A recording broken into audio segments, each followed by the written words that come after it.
Warahmatullahi wabarakatuh. Saya perwakilan dari kelompok 1 yang mempresentasikan hasil diskusi dari kelompok kami yang berjudul Mekanisme Pengangkatan dan Pemberhentian Advokat berdasarkan Undang-Undang Nomor 18 Tahun 2003 tentang Advokat.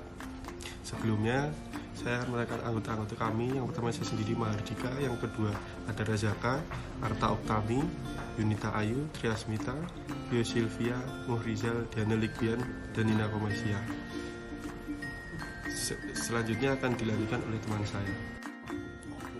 Oke, yang pertama pengangkatan advokat. Ada pasal 2 Undang-Undang Nomor 18 Tahun 2003 mengenai tentang advokat. Yang pertama, yang dapat menjadi advokat adalah seseorang yang memiliki latar belakang pendidikan tinggi hukum dan telah mengikuti PKPA atau pendidikan khusus profesi advokat dan memenuhi syarat sebagai berikut. Yang pertama, WNI, kemudian bertempat tinggal di Indonesia, kemudian tidak bekerja sebagai pegawai negeri atau pejabat negeri, kemudian usia minimal 25 tahun, berijazah sarjana hukum, lulusan ujian PKPA, pernah magang selama 2 tahun berturut-turut di kantor advokat, tidak pernah dipidana karena melakukan tindak pidana dengan ancaman penjara kurang lebih 5 tahun, jujur, tanggung jawab, adil, dan berintegritas.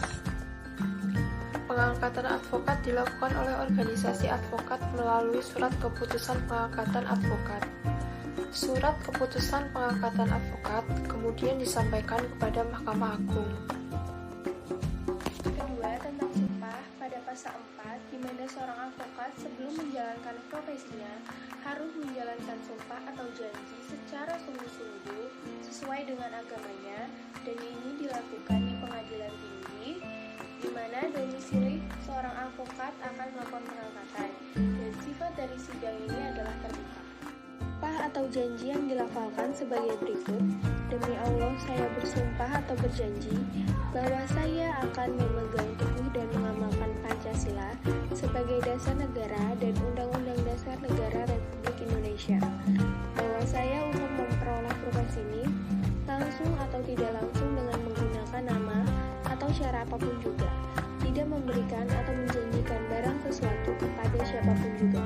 Bahwa saya dalam melaksanakan tugas profesi sebagai pemberi jasa hukum akan bertindak jujur, adil, dan bertanggung jawab berdasarkan hukum dan keadilan.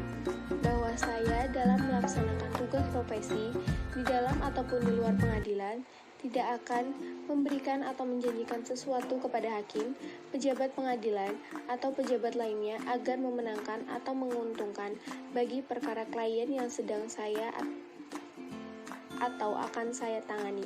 Bahwa saya akan menjaga tingkah laku. Masih mengenai pemberhentian advokat, advokat itu bisa diberhentikan secara tetap atau dicabut izin berprofesinya jika 1.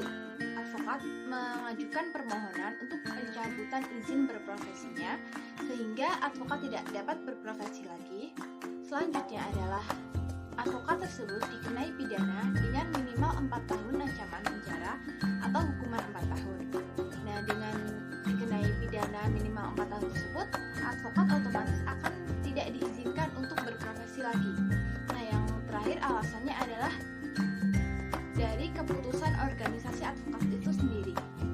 Jadi, jika organisasi advokat yang menaungi advokat tersebut mencabut izin beroperasinya, otomatis advokat tidak dapat melaksanakan profesinya atau bekerja sebagai organisasi advokat. Nah, berdasarkan dari alasan-alasan diberhentikannya atau dicabutnya izin berprofesi tersebut, maka advokat tidak memiliki hak untuk menjalankan.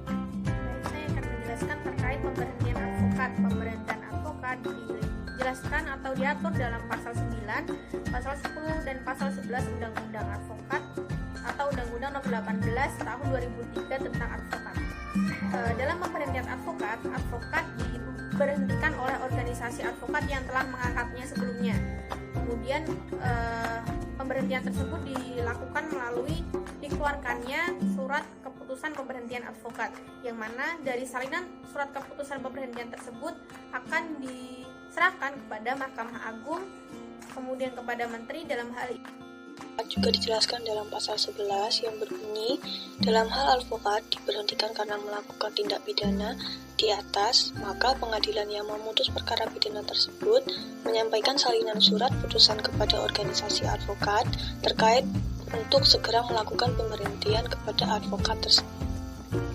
Teman-teman saya, kami menarik kesimpulan bahwasanya untuk pengangkatan dan pemberhentian advokat itu memenuhi beberapa unsur, yakni diantaranya untuk pengangkatan advokat itu sendiri harus magang 2 tahun, minimal umur 25 tahun, dia harus berkeluarga negara Indonesia, terus dia pernah berpendidikan di bidang hukum, dan juga dia tidak pernah melakukan tindak pidana. Lalu untuk pemberhentian itu karena dia ingin melakukan pemberhentian itu sendiri atau pencabutan atas lisensi itu sendiri, dan yang kedua itu karena tidak melakukan tindak pidana. Kami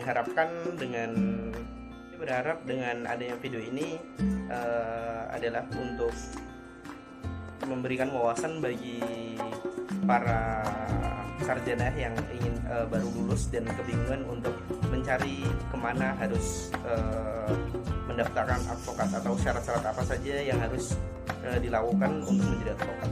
Sekian dari kelompok kami. Terima kasih dari kelompok kami, kurang lebih ya mohon maaf, ada salah kata juga harus dimaafkan. Sekian, assalamualaikum warahmatullahi wabarakatuh.